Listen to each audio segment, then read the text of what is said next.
हर हर महादेव। आज हम लोग करवा चौथ की व्रत की कथा सुनेंगे।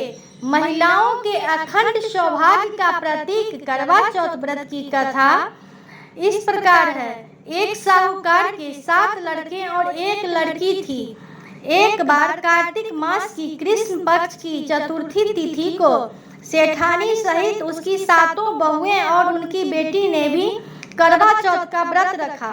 रात्रि के समय जब साहूकार के सभी लड़के भोजन करने बैठे तो उन्होंने अपनी बहन से भी भोजन कर लेने को कहा।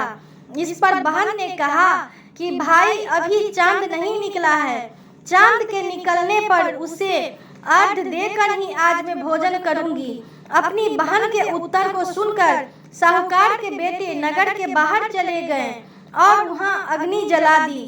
फिर वापस आकर उन्होंने छलनी से प्रकाश दिखलाते हुए अपनी बहन से बोले कि देखो बहन, चांद निकल आया है, अब तुम उन्हें अर्घ देकर भोजन ग्रहण करो।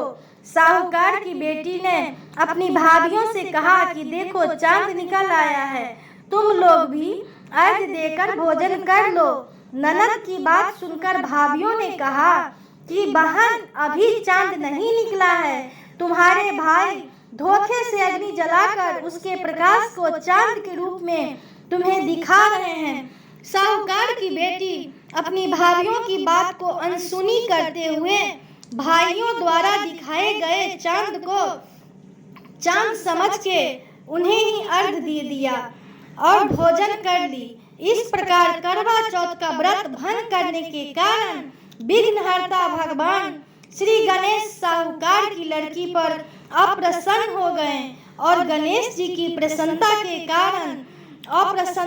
कारण उस लड़की का पति सख्त बीमार पड़ गया और घर में बचा हुआ सारा धन उसकी बीमारी में लग गया। साहूकार की बेटी को जब अपने किए हुए दोषों का पता लगा तो उसे बहुत पश्चाताप हुआ।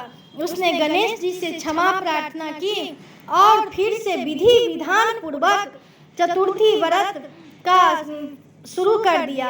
उसने उपस्थित वहां सभी लोगों का श्रद्धा अनुसार आदर किया और तदुपरांत उनसे आशीर्वाद ग्रहण किया।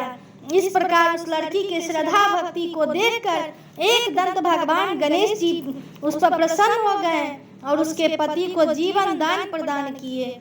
उसे सभी प्रकार के रोगों से मुक्त करके धन संपत्ति और वैभव से युक्त कर दिए।